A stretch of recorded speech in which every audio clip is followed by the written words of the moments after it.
आइल्स writing task 2 में high score पाना चाहते हो तो ये वीडियो आपकी तैयारी को आसान बना देगा। या फिर आप आइल्स राइटिंग टास्क 2 में स्टक महसूस करते हो तो इस वीडियो के थ्रू हम जानेंगे कि कैसे मैं आपको आसान तरीके बताऊंगी और कुछ स्मार्ट स्ट्रैटेजीज जो आपको हेल्प करेंगी राइटिंग टास्क 2 का स्कोर अचीव करने में। बहुत सारे राइटिंग टास्क 2 के आंसर्स मैंने रीड करे हैं जो स्टूडेंट्स ने लिखे हैं लास्ट 4-5 ईयर्स में।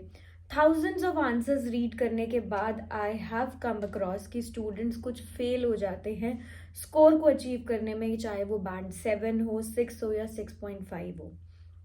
And many of the students, उनको इंग्लिश आती होती है, अच्छे से आती होती है, बट वो स्ट्रगल करते हैं। क्यों? क्योंकि उन्होंने एक्सीडेंटली एक गलत रूट ले लिया होता है अपने आइल्स राइटिंग टास्क 2 का। सो मैं आपको वो रूट बताने वाली हूँ जो रूट उन्होंने लिया होता है, जो एक गलत रूट है। और वो रूट क्या है? मेज वे। मेज वे क्या है? जिसमें ट्विस्ट और टर्न होते हैं। आपको इसके साथ नहीं चलना है। आपको एक ऐसे मेथड के साथ राइटिंग टास्क 2 को लिखना है जिसे हम कहते हैं शॉर्टकट मेथड। शॉर्टकट फॉर्मूला एक ऐसा फॉर्मूला है जिसे मैं आपको एक्सप्लेन करने वाली हूँ और जिसके थ्रू आपके स्कोर को आप इंक्रीज कर सकते हो फ्रॉम बैंड 7 से 8 एंड 8 से 9। सो इस शॉर्टकट फॉर्मूला के थ्रू मैं आपको बताने वाली हूँ कि कैसे आपको स्टेप बाय स्टेप अपने पूरे ऐसे को लिखना है। बट सबसे पहले वो कौन से साइंस हैं कि आप मेज में हो, इस मेज में आप स्टक हो, राइट? तो फर्स्ट साइन कि आपने मेज वे को चूज करा है वो ये कि अगर आप जो अपना ऐसे लिखते हो वो ज्यादा कॉम्प्लेक्स होता है, वोकैबुलरी भी आपकी कॉम्प्लेक्स है। अगर आप ट्राई कर रहे हो बिग वर्ड्स को लिखना ताकि एग्जामिनर इम्प्रेस हो जाए, या फिर आप ग्रामर लिख रहे हो ऐसी जो कि लॉन्ग है, कॉम्प्लेक्स सेंटेंसेस है, यूजुअली ग्रामेटिकली करेक्ट नहीं है वो ग्रामर, आपके आइडियाज कॉम्प्लेक्स है, उसमें लॉट्स ऑफ टॉपिक होते हैं जैसे कि ग्लोबल प्रॉब्लम, तो आपने वहां पे डीप ओपिनियंस दिए, स्मार्ट आइडियाज दिए, बट ट्रबल भी क्या हो गया कि आपने अपनी राइटिंग को कॉम्प्लेक्स कर दिया। आपने अपने एफर्ट्स डाले बट ब्रेन पावर ही नहीं है थिंग्स को सोचने के लिए कि क्या मैटर करता है और क्या मैटर नहीं करता। तो सेकंड प्रॉब्लम क्या होने वाली है? फर्स्ट प्रॉब्लम ये कि आपका ऐसे बहुत ज्यादा कॉम्प्लेक्स है, वोकैबुलरी कॉम्प्लेक्स है, आइडियाज आपके कॉम्प्लेक्स है और ग्रामर भी आपकी कॉम्प्लेक्स है। तो इसका मतलब आप मेज वे में स्टक हो चुके हो। सेकंड थिंग, सेकंड प्रॉब्लम कि आपने अपने ऐसे को आंसर नहीं करा।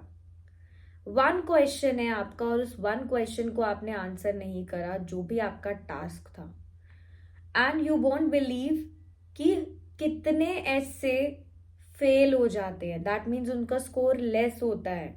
बहुत सारे टॉपिक्स होते हैं जिसमें आपका ओपिनियन पूछा जाता है, वो ओपिनियन अनक्लियर है, अनजस्टिफाइड है। दैट मीन्स आपने अपना पार्ट ऑफ ऐसे प्रोवाइड नहीं करा। बहुत सारे एग्जामिनर वोकैबुलरी चेक करते हैं बट आपने टास्क भी अगर एड्रेस नहीं करा, दैट मीन्स आपका ऐसे अकॉर्डिंग टू पैरामीटर्स नहीं है।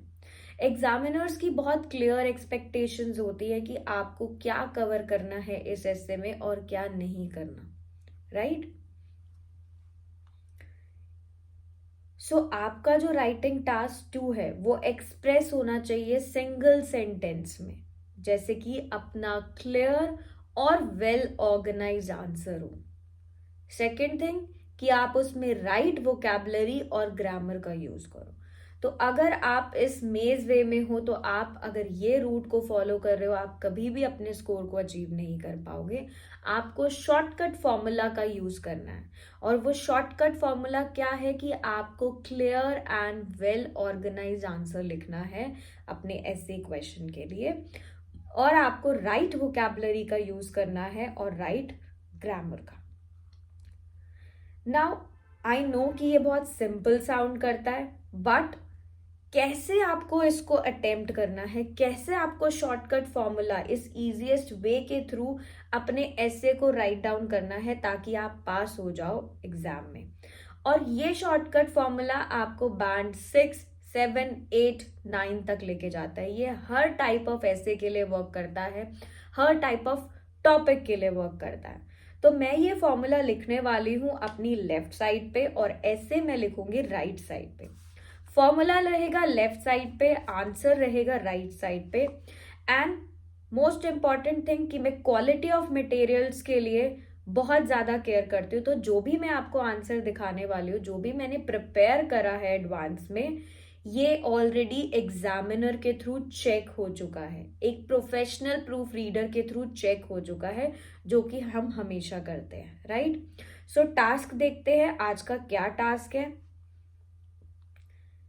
टास्क इज दैट मीन्स आपका जो क्वेश्चन है वो है, some people think that government should subsidize fruits and vegetables to make healthy food more affordable. Others argue that government should tax and healthy food instead. Discuss both these views and give your opinion. अब shortcut formula के according पहला paragraph आपका रहेगा introduction का, first paragraph. इस paragraph introduction के paragraph में सबसे पहले इजीएस्ट वे क्या है आपका कि आपको पैराफ्रेज करना है। सबसे पहले आप क्वेश्चन को रीड करोगे, क्वेश्चन को रीड करने के बाद उसे अंडरस्टैंड करो कि क्या है वो, आइडेंटिफाई करो। ये डिस्कस बोथ व्यूज का क्वेश्चन है। अब आपको सबसे पहले क्या करना है, पैराफ्रेज करना है। अब हम यहाँ पे क्वेश्चन में देखें कि ये किसके बारे में है, ये गवर्नमेंट के बारे में है कि वाई, क्यों गवर्नमेंट इंट्रोड्यूस करना चाहती है न्यू पॉलिसीज को, ताकि वो क्या कर पाए, पॉपुलेशन को हेल्दियर कर पाए, राइट। सब्सिडाइज करने के लिए क्यों बोला जा रहा है, ताकि हेल्दियर कर पाए पॉपुलेशन को। सो अब मैं किससे स्टार्ट करूंगी, what would be best government policy, क्या होनी चाहिए जिससे लोगों को एनकरेज किया जाए कि वो हेल्दियर खाना खाए, राइट। क्योंकि हमें क्या करना है, पॉपुलेशन को हेल्दी बनाना है। तो कौन सी गवर्नमेंट पॉलिसी को हम इंट्रोड्यूस करें जिससे लोग एनकरेज हो जाएं और वो क्या करें, हेल्दी फूड खाएं। तो इस क्वेश्चन को हम यूज कर सकते हैं अपने इंट्रोडक्शन के पैराग्राफ में। इस क्वेश्चन को हम यूज करेंगे इंट्रोडक्शन के पैराग्राफ में। अब हमारे पास 2 व्यूज हैं क्वेश्चन में। फर्स्ट व्यू क्या है कि कुछ लोग क्या बिलीव करते हैं कि गवर्नमेंट सब्सिडाइज करे फ्रूट एंड वेजिटेबल्स को ताकि फूड हेल्दी हो जाए, अफोर्डेबल हो जाए। बट कुछ लोग क्या बिलीव करते हैं कि गवर्नमेंट टैक्स करे हेल्दी फूड को, राइट। तो अब हमारे पास 2 व्यूज हैं, हमें इन्हें क्या करना है, पैराफ्रेज करना है इजी वे में। सो चलो पैराफ्रेजिंग करते हैं। इजी वे क्या होता है पैराफ्रेज करने का, कि आप फॉर्म ऑफ वर्ड्स को चेंज कर दो, right. So instead of this आप वर्ब को क्या कर सकते हो, देखो सब्सिडाइज को यूज करके क्या कर सकते हो, नाउन बना दो, सब्सिडीज कर दो। टैक्स को चेंज करके इम्पोज टैक्सेस कर दो। So read here, some support subsidies on healthy food while other argue it is better to impose taxes on unhealthy options instead. अब यहाँ पे प्लूरल फॉर्म फूड्स की भी यूज कर सकते हैं, राइट। हम डिफरेंट काइंड ऑफ फूड्स की बात कर रहे हैं तो हम क्या करेंगे, प्लूरल फॉर्म भी यूज करेंगे। हमने देखो सबसे पहले पैराफ्रेजिंग करते हुए अपने उस क्वेश्चन का यूज करा कि कौन सी बेस्ट गवर्नमेंट पॉलिसी हो सकती है जो एनकरेज करेंगी लोगों को हेल्दी फूड ईट करने के लिए। उसके बाद हमने पैराफ्रेजिंग करी। पैराफ्रेजिंग में हमने सब्सिडाइज को क्या करा, सब्सिडीज कर दिया। टैक्स को हमने इम्पोज टैक्सेस कर दिया। Plural form of food use करा, राइट।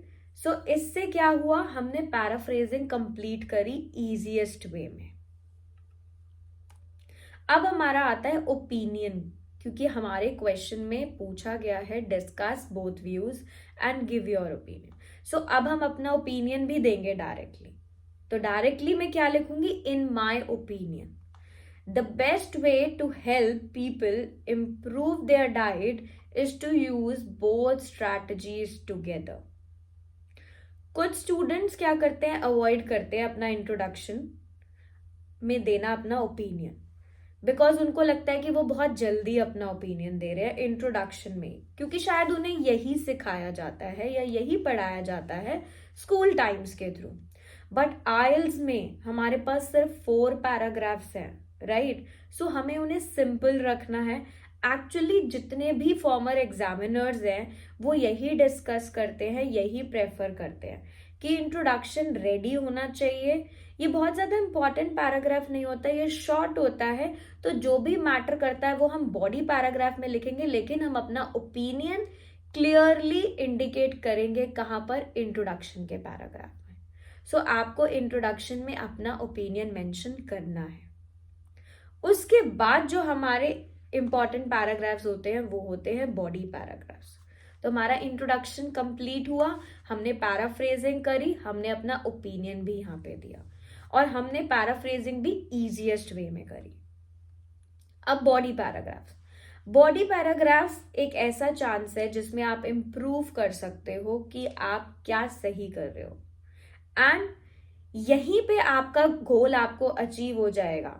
अगर आपने जो ऐसे लिखा है, जो 2 व्यूज लिखे हैं, अगर आप उन्हें अच्छे से डिस्क्राइब कर रहे हो एक एक पैराग्राफ में, तो आपका गोल आप अचीव कर लोगे और आपका स्कोर 8 और 9 पे जंप कर जाएगा। सो सबसे पहले हम फर्स्ट बॉडी पैराग्राफ देखेंगे कि उसमें हमें क्या लिखना है। फर्स्ट व्यू क्या है हमारा? फर्स्ट व्यू क्या है? First view is about taxes. Taxes के बारे में। अब क्या इसके बारे में गुड है, क्या इसके बारे में नॉट गुड है? क्या आप सोच रहे हो?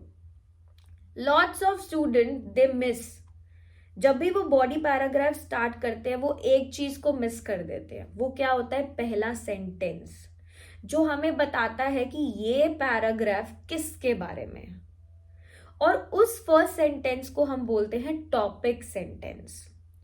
टॉपिक सेंटेंस आपको लिखना मोस्ट इंपॉर्टेंट है। कीप इट सिंपल, आप उसको एक सिंपल तरीके से लिखो, जैसे कि on the one hand I agree that taxes on unhealthy food could make them more expensive and people would buy less of them as a result. So directly लिखो, क्योंकि डायरेक्टली लिखने से आपने अपने आइडिया को डेवलप करा है, right?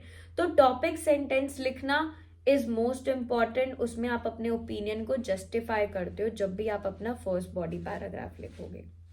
अब आपने अपना आइडिया लिखा, आपने अपना टॉपिक सेंटेंस लिखा, इसको आपको क्या करना है? और एनहांस करना है। कैसे? By giving an explanation. आप एग्जाम्पल दो, एक्सप्लेनेशन दो। तो मैं एक एग्जाम्पल देने वाली हूं यहाँ पे। For example, some countries have implemented taxes on sugary drinks and this has pushed companies to lower sugar content in their products, making them less unhealthy. So, क्या अच्छा है टैक्सेस के बारे में, क्या अच्छा नहीं है, हम वो भी लिखेंगे। So, however, आप कॉन्ट्रास्ट कर रहे हो, अब क्या चीज अच्छी नहीं है। However, simply raising prices does not always result in people changing what they eat. So, explanation डाला आपने यहाँ पर, right? Some people, they still buy junk food or slightly better versions of it without significantly improving their nutrition. अब देखो यहाँ पे कोई big fancy words नहीं है, हमें big fancy words चाहिए भी नहीं। complicated या complex नहीं करना, आपको explain करना है अपने topic sentence को, explanation डालना है, example डालना है। डाउन साइड, दैट मीन्स क्या अच्छा है और क्या अच्छा नहीं है, वो दोनों चीजें आपको एक्सप्लेन करनी है, राइट? अब हमें क्या चाहिए यहाँ पे? Less common words, topic specific words, कुछ कॉलोकेशंस, कॉम्बिनेशन ऑफ वर्ड्स। कॉलोकेशंस क्या होती है? कॉम्बिनेशन ऑफ वर्ड्स होती है। तो यहाँ पर देखो वो ऑलरेडी मेंशन है, जैसे कि implemented taxes, sugary drinks, sugar content, raising prices, junk food, nutrition. So important thing क्या है कि आपने जो चूज करा है वो क्या करा है? Clear, easy way. एक्सप्लेन करने के लिए अपने आइडियाज को और डेवलप करने के लिए उनको लॉजिकल आर्ग्यूमेंट्स में। आई नो कि ये इजी नहीं है, कुछ स्टूडेंट्स के लिए वो स्ट्रगल करते हैं, बट जब वो ये चीजें ज्वाइन करते हैं, लर्न करते हैं कि कैसे उनको आइडियाज को फाइंड करना है, कैसे उन्हें स्ट्रक्चर करना है, उनकी राइटिंग मच बेटर हो जाती है। तो आप भी ये चीजें लर्न कर सकते हो यहाँ पर, राइट। फर्स्ट पैराग्राफ एक्सप्लेन करा मैंने, now let's see second paragraph. ये फर्स्ट पैराग्राफ था जिसको हमने स्टार्ट करा एक लिंकिंग वर्ड के through, right. Now second paragraph, जब हम सेकेंड पैराग्राफ लिखेंगे वो थोड़ा सा और डिफिकल्ट हो जाता है, बिकॉज हमें मेक श्योर करना है अब कि हमारा फर्स्ट पैराग्राफ और सेकेंड पैराग्राफ एक दूसरे को कॉम्प्लीमेंट करें। नाउ कैसे करेंगे हम कि हम सेकेंड व्यू, अब हमारा सेकेंड व्यू क्या है, second view is about subsidies, subsidies के बारे में। फिर से हम टॉपिक सेंटेंस लिखेंगे सब्सिडीज के बारे में। Subsidizing healthy foods, on the other hand, can motivate people to make better dietary choices. अब यहाँ पे मैंने क्लासिक लिंकिंग फ्रेज यूज करा है, on the other hand, क्योंकि फर्स्ट पार्ट में क्या था, फर्स्ट पैराग्राफ में क्या था, on the one hand, right. तो यहाँ पे मैंने यूज करा on the other hand। सो ये इजी वे है कि आप अपने पैराग्राफ्स को क्या कर रहे हो, लिंक कर रहे हो। मैं कंपेयर कर रही हूँ टू आइडियाज को, एक्सप्लेन कर रही हूँ अपने टॉपिक सेंटेंस को मोर अप। कैसे एक्सप्लेन करूंगी, if fruits and vegetables cost less, even those on tight budgets could include them in their meals. अब मैंने अपने टॉपिक सेंटेंस को क्या करा, एक्सप्लेन करा। नाउ रिजल्ट, अब उसका रिजल्ट क्या है कि this approach can lead to lasting improvements in how people eat. Result लिखा, रिजल्ट के बाद मैं ओपिनियन लिखूंगी। So I see it as an important step towards improving public health. Topic sentence लिखा, उसको एक्सप्लेन करा, एक्सप्लेन करने के बाद एग्जाम्पल, एग्जाम्पल के बाद रिजल्ट, रिजल्ट के बाद ओपिनियन। आपका सेकेंड पैराग्राफ कंप्लीट हो गया। सो आपका एक एक सेंटेंस किसके थ्रू आ रहा है, इस फॉर्मूला के थ्रू आ रहा है। ओपिनियन आपने लिखा, अपने टू पैराग्राफ्स को आपने कॉम्प्लीमेंट कराया, लिंक कराया, कंपेयर करा अपने आइडियाज को।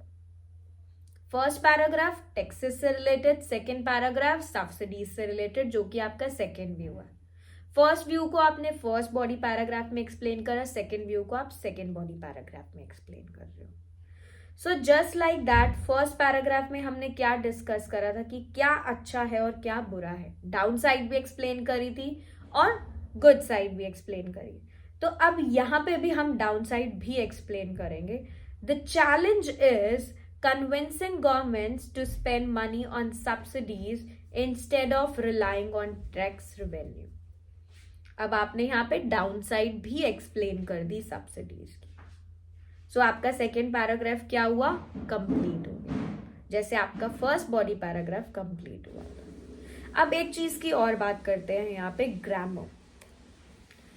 Grammar is a second common mistake जो स्टूडेंट्स क्या करते हैं, इंप्रेस करने की कोशिश करते हैं एग्जामिनर को लॉन्ग सेंटेंसेस लिख के, जो कि ग्रामेटिकली करेक्ट नहीं होता इन द एंड। सो आपको अपने सेंटेंसेस को 2 और 3 पार्ट्स में लिखना है या क्लॉजेस में लिखना है after all complex grammar. Complex grammar is not, ये सिर्फ लॉन्ग सेंटेंसेस की नहीं होती है, इट्स अबाउट कि आप यूज करो जेरॉन्स। कैसे, देखो, जैसे कि सब्सिडाइजिंग, इम्प्रूविंग, या फिर कंडीशनल सेंटेंसेस यूज करो, जैसे यहां पर इफ। मॉडल वर्ब्स का यूज करो, कैन, कुड। ऑफ कोर्स अगर आपको कॉम्प्लेक्स सेंटेंसेस कुछ अपने केस में यूज करने हैं करो, बट विद लिंकर्स, राइट। इस पॉइंट में एग्जामिनर सोचेगा कि ये बहुत गुड है, बट जब स्ट्रॉन्ग हो जाएगा आपका ऐसे, अगर आपने इन सब चीजों का यूज करा है, जेरॉन्स का, कंडीशनल सेंटेंसेस का, कॉम्प्लेक्स सेंटेंसेस का, मॉडल वर्ब्स का, एंड कंफर्म हो जाएगा high score. There are 2 things जो आपको इसमें फोकस करनी है, राइट। अब हाई स्कोर यहाँ पे अचीव करना बहुत इजी है, बट दो चीजें जो आपको अपने लास्ट पैराग्राफ में इंक्लूड करनी है कंक्लूजन में। Conclusion, first of all restate your opinion. सबसे पहले आपको क्या करना है, अपने ओपिनियन को रीस्टेट करना है, क्लियरली करना है। ट्राई करो कि आप रिपीट नहीं करोगे अपने फ्रेजेस को from introduction. So here is my conclusion for you. I believe that combination of both policies is the best way forward. So देखो आइडिया जो है वो एग्जैक्टली सेम है जो मैंने इंट्रोडक्शन में लिखा था, बट वर्डेड डिफरेंट, मतलब आपने वर्ड्स क्या कर दिए उसके डिफरेंट कर दिए। अब आपको सेकंड क्या करना है, अपने कंक्लूजन में समराइज करना है। समराइज कैसे करोगे, उन आर्ग्यूमेंट्स को जो आपके बॉडी पैराग्राफ्स में आपने लिखे हैं, जैसे by taxing unhealthy food the government can deter people from purchasing them. Second view क्या था आपका, सेम टाइम में क्या यूज करा आपने कि revenue to make healthy foods more affordable and make them more appealing to consumers. So finally let's link it, हम इनको लिंक बैक करेंगे कि बिग आइडिया क्या था हमारा कि हमें पब्लिक हेल्थ को इम्प्रूव करना है, जिससे हमने अपना ऐसे स्टार्ट करा था कि हम हेल्प करेंगे एवरीवन को कैसे, इम्प्रूविंग देयर ईटिंग हैबिट्स। तो अब हमारा ओपिनियन क्या होगा, क्लियर होगा, क्योंकि हमने ऐसे क्वेश्चन को एड्रेस करा है क्लियरली। यहाँ पे आपने अपना रीस्टेट भी करा ओपिनियन, आपने अपने आर्ग्यूमेंट्स को समराइज भी करा आपके फर्स्ट बॉडी पैराग्राफ के, सेकेंड बॉडी पैराग्राफ के, और आपका जो बिग आइडिया था कि आपको पब्लिक हेल्थ को इम्प्रूव करना है, ये आपका मेन टास्क था। नाउ थिंक अबाउट कि इस ऐसे को कितना स्कोर मिलने वाला है, क्या स्कोर इसको मिलेगा। क्या आपने वो सब चीजें करी है जो मैंने आपको शॉर्टकट फॉर्मूला के लिए बताई थी? Let's have a look. क्या इसमें क्लियर और वेल ऑर्गेनाइज्ड आंसर है? यस। क्या आपने राइट वोकैबुलरी का यूज करा है? यस। ग्रामर अच्छी यूज करी है? यस। रिलेटिवली सिंपल है, बट यहाँ पे कोई मिस्टेक्स नहीं है। So I am sure because former examiners और प्रोफेशनल प्रूफ रीडर के अकॉर्डिंग ये आंसर चेक किया गया है, and I can show you this कि इस आंसर के लिए आपको बैंड 8 अचीव होगा। अगर आप कुछ मिस्टेक्स भी कर देते हो, कुछ इम्परफेक्शंस भी होते हैं आपके इस आंसर में, स्टिल आपको बैंड 7 अचीव होगा। और अगर आप क्यूरियस हो कि बैंड 9 कैसा दिखता है, तो आप हमारी ऐप में जा सकते हो। बेबी कोड की ऐप में आपको बैंड 8, 8.5 और बैंड 9 के भी सैंपल आंसर अवेलेबल है। तो ये थे कुछ आसान टिप्स जो आपको राइटिंग टास्क 2 में हाई स्कोर दिला सकते हैं। अब मैंने आपको मोटिवेट करके कुछ अच्छी चीजें लर्न करा के कि आप कैसे गुड एसेस को लिख सकते हो। और भी तरीके हैं हमारे कोर्सेज के जिसमें आप लर्न कर सकते हो जो भी चीजें आपको चाहिए इजीली, बहुत कम टाइम में हमारी ऐप के थ्रू। और या फिर आप हमारी यूट्यूब की प्लेलिस्ट में भी चेक कर सकते हो राइटिंग के सेशंस को, बहुत सारे वैल्यूएबल लेसन्स उसमें हैं। अगर ये वीडियो आपको हेल्पफुल लगी तो इसे लाइक करो और सब्सक्राइब करो। आइल्स में हाई स्कोर पाना मुश्किल नहीं है, बस आपको सही प्रैक्टिस और गाइडेंस चाहिए। So all the best for your preparation.